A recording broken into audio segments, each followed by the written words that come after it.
ኦርቶዶክሳዊነት ማለት ክርስቶስን መስቀል ተሸክሞ ተከታይነት ማለት ነው። ሌሎቹ ከኦርቶዶክስ የሚወጡት ምንድነው? ከመስቀሉ ሲሮጡ ነው። ጌታ ያለ ምንድነው? ዘኢጾረ መስቀለ ሞቴ ኢይክ ሊጸመደኒ፣ መስቀሌን ተሸክሞ የማይከተለ ሰው ቢኖር እሱ ሊያገለግለኝ አይችልም ነው። ኦርቶዶክስነት መስቀል ተሸክሞ ተከታይነት። ከኦርቶዶክስ መውጣት ደግሞ አይ እኔ መከራ አልፈልግም ክርስቶስ ይበቃኛል።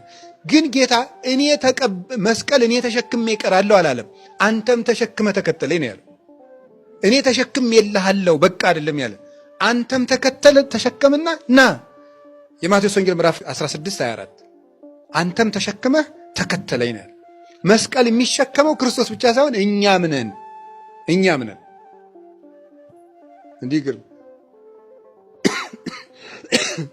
ዘይፈቅድ ይትለወኒ፣ እኔን ሊከተል የሚወድ ሰው ካለ ይጽላ ነፍሶ፣ ሰውነቱን ይካድ፣ ያጥብ፣ ይጨክን፣ ወይጹር መስቀለ ሞቱ ወይትለወኒ፣ ለሞት የሚያበቃውን መስቀል ተሸክሞ ይከተለኝ ነው ያለ። ዘያፈቅር አለ ነፍሱ ለይግድፋ፣ ሰውነቱን የሚወድ ካለ በመስቀል በግራይተ መስቀል ይጣላት። ዘገደፋ ለነፍሱ በእንቲአ ይረክባ፣ ለእኔ ብሎ ሰውነቱን በግራይተ መስቀል የጣላት ሰው እርሱ በኋላ ክብር ብርሃን ለብሳ ያገኛታል ነው ያለ። በሌላው ወንጌልም ሲያስተምር አማን እብለክሙ እመወድቀት ጠተስርና ይዲ በምድር ባይታት ነበር።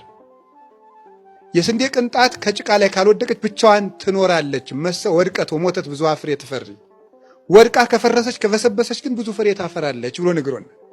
ስለዚህ ክርስቶስ መስቀል ተሸክሞልኛል እያሉ መቀለድ የለም።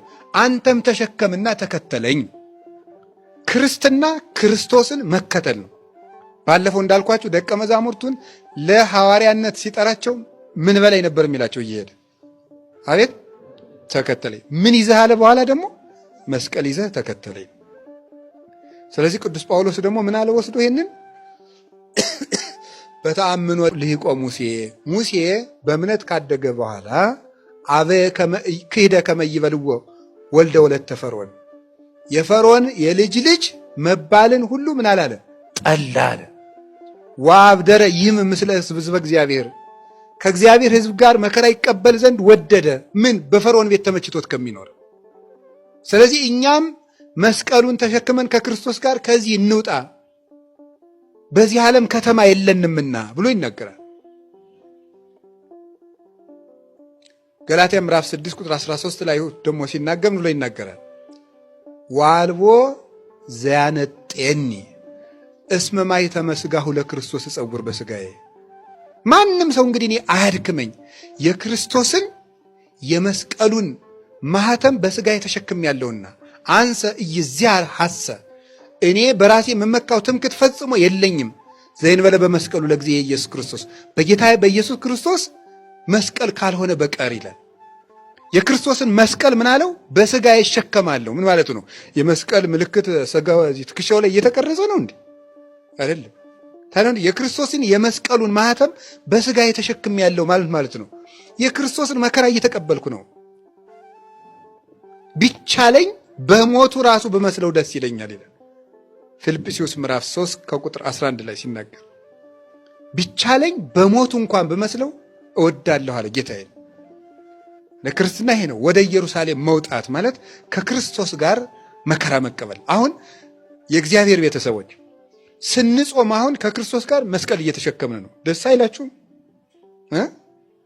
ከንጉስ ጋር ከንጉሱ ጠላት ተነስቶባቸው ከንጉሱ ጋር አብሮ የዘመተ ሰው ንጉሱ ሲነግሱ ምን ይደረጋል? ይሾማል፣ ይሸለማል። አሁን ከንጉሳችን ከክርስቶስ ጋር መስቀል እየተሸከምን ነው። በሕማማቱ እኮ እኛ መከራ የምንቀበለው እየቀለድን እኮ አይደለም። ሰው ሕማማትን የሚጾመው ምን እያደረገ ይመስላችኋል? መስቀልህን አብረን ተሸክመን እንከተላለን። ሕማምህ ሕማማችን ነው። ስትነሳ ደግሞ ትንሣኤ ምናችን ነው? ትንሣያችን ነው። እንደዚህ ያለች ቤተ ክርስቲያን አለች እንዴ? የት ይገኛል? በእውነት ማለት ነው። ሰናይት እምአንስት እኮ የምትባለው ለዚህ ነው። እህቴ ሙሽራዬ እንደው ከአንቺ ከሴቶች ሁሉ የተዋብሽ ነሽ የሚላት መኃልየ ዘሰሎሞን ላይ ከሴቶች ሁሉ የተዋብሽ የሚላት ምንድን ነው? ቤተ ክርስቲያን ነን ከሚሉት ሁሉ ያማርሽ ማለት እኮ ነው።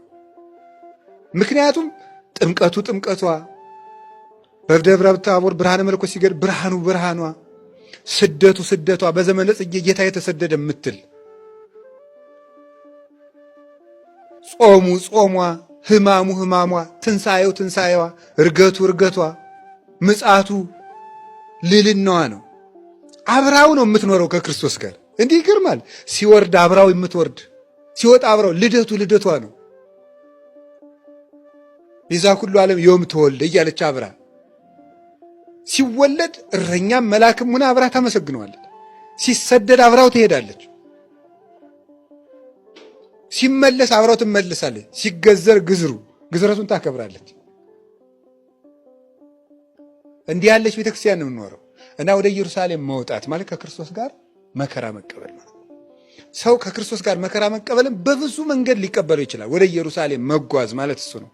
መከራ ወደ መቀበል መሄድ ነው። እዚያ መስቀል ውስጥ እረፍት ስላለ፣ እዚያ መስቀል ውስጥ ኃይል፣ ድልነሽነት፣ መዋይነት፣ እረፍት፣ ሰላም፣ ፍቅር፣ ብርሃን አለ። እዚያ መስቀል ውስጥ የዘላለም ሕይወት መንግሥተ ሰማያት አለ። እዚያ ውስጥ ስጦታ ሁሉ አለ እዚያ መስቀል ውስጥ እና ወደ ኢየሩሳሌም እንውጥ፣ በአብይ ጾም ወደ ኢየሩሳሌም እንሄድ ስላቸው መከራ ወደ መቀበል መሄድ ነው።